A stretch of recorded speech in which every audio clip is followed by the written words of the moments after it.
I'm Janet Sadlak, and welcome to my video about using the Sharp microwave convection oven. The Sharp oven has been a favorite in recreational vehicles for many years, and although this is just my dream RV, I want you to come on in so that you can see how it's used in the galley kitchen. Here is the microwave convection oven then mounted over the cooktop in a galley kitchen, and so this makes it really nice because you have the hood and the fan underneath. This unit is the stainless one, and it has all of the same features that the other colored ones have too. Here is another RV, and with this one it has the black oven inside of it. And so in most of the RVs you'll find either the stainless or the black oven. The Sharp also has microwave convection ovens that are white and bisque. And when we go into my kitchen in a little bit, then we'll see the bisque one.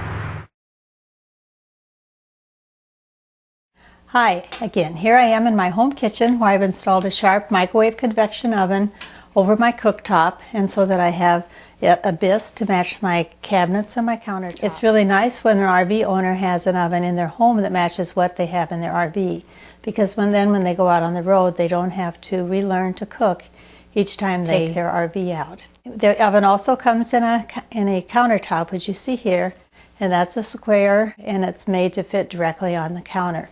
This is the one like was in the RVs that has the fan and the light installed underneath it. This video is going to be directed to the Sharp oven, but if you have another brand, you will find the video helpful. I would suggest just going through the video and then reading your use and care manual, and then just contact me with any questions. It is divided into 4 segments, and so this one is going to be on kind of an introduction and on the microwave feature, and then there will also be a segment on the convection feature, and one on the combination, which combines the convection and microwave, and then a section on broiling too. I have written 2 microwave convection cookbooks, and I would recommend that you refer to these 2, as these will give you more information, and also they have a lot of recipes in it. The first one that I wrote is Easy Microwave Convection Cooking, and then the more recent one is On the Go Microwave Convection Cooking. And then there are a couple things on my website that will be helpful for you to download. And I have a step-by-step guide on how to set the oven. And so I have one of these for the 1870 ovens, like the ovens up here. There's also an 1880 that's used in a few of the RVs that has just a little bit different display. And so there's a guide like this for that oven. And then Sharp also has a smaller R820 oven, and it has a little different display. It has kind of a pizza shape on it, and it has 1 rack instead of the 2 racks that come with a larger oven. So you can download this display. This oven has some similarities to the larger oven, but also some differences. And so I also have a sheet there that just talks about some of the differences and how you're going to set the oven. That'll be a little bit different. The control panel on your oven is divided into sections. So the upper section here is where you have the microwave features, and then the convection features are below that.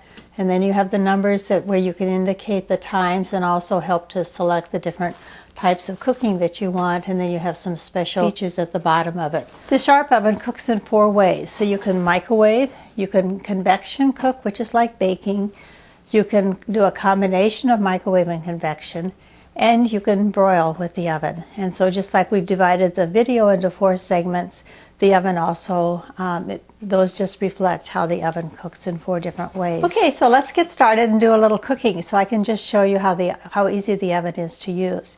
Remember this, we're doing all microwave cooking here, and so when we're microwaving we can either cook by time or with the sensor cooking. So if I want to heat some water, I can put it into the oven and I can put in the time. So if I wanted to heat it a minute, I just go 100 and then start, and the oven starts.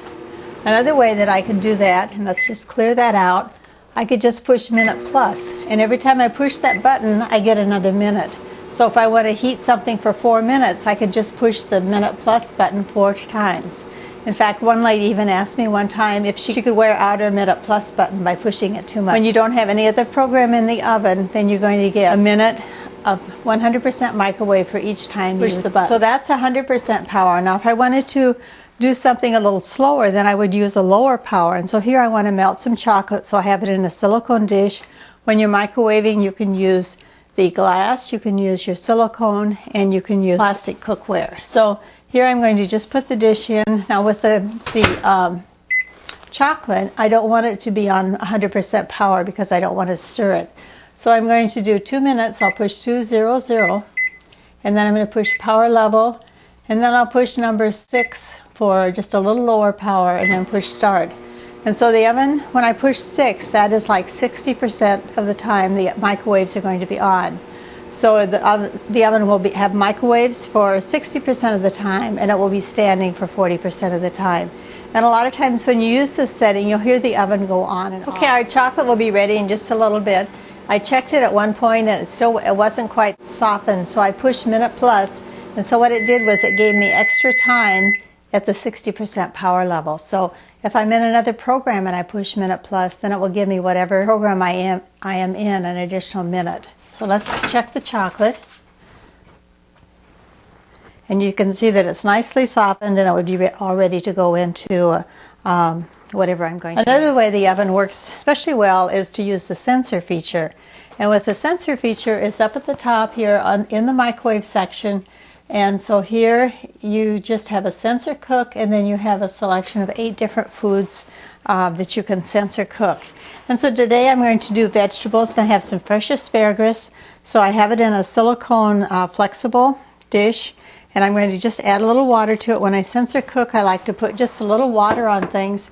If I don't add water to it, then things tend to overcook, because sensor cook is determined by how long it takes for the steam and vapors to come. And if there's not enough moisture, then the steam and vapors don't come soon enough, and so then the cooking time is too long.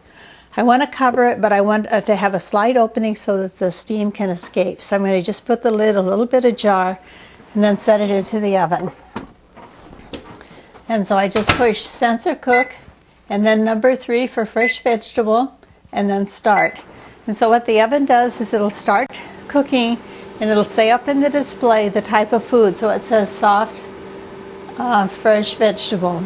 There are 2 types of fresh vegetable. One is soft and one is hard on this oven. And I use the hard for carrots and cut up potatoes, rutabagas, things like that would take longer to cook. And I use the soft for most of the other vegetables. So during this time, I don't want to open the oven door when the soft fresh vegetable is in the display, because if I open the oven door, it's going to say air, and so then I have to start over or just put the time in manually. So I want to keep the oven closed during this time. Once the oven senses the steam, then it's going to say, okay, this is a fresh vegetable and it took this long for steam to come, therefore it's going to take this long to finish cooking. So if I have 1 potato, it's going to take a short amount of time for steam to come, and then a short amount of time to finish cooking. If I have 4 potatoes, it'll take longer for the steam to come, and then it'll take longer for the cooking time. So with sensor cook, you'd never put in the quantity. You only put in the food, and you indicate to the oven what category of food it is, and then it will go and determine the time by how long it takes to sense the vapor and the steam. So this one still has the fresh vegetable on it. Now once it senses the steam and vapor, then time will come into the display. And once time comes into the display, then I can open the door and I can turn the food, I can check it, I can do anything I want to. And then once the time is up, then it'll say to let the food stand, or to stir it, or it will give you some instructions in the display. Generally with the vegetables, I just let them stand for a minute or 2, and then they're ready to take out of the oven. Be careful when you take the soft-sided dishes out, and if you want to, here I just placed it on a plate so then it's easier for me. If you want to, just put the plate underneath it when you put it in and out of the oven. So then I want to drain this just before I serve it, so I just pick up the dish, and you can fold it, and then you can just pour your liquid out of it and hold the contents in it. So now it's ready. If you want to put a little butter on it, a little lemon juice, a sauce, whatever you want to do, it's ready to serve. And if you want to pass it at the table again, you could put it on the plate, and then you could easily pass the dish. Most of my classes concentrate on the convection part of the oven. We don't always explore all of the things that the microwave part will do. So I hope you found this part interesting, and I look forward to seeing you then when we get into the convection cooking.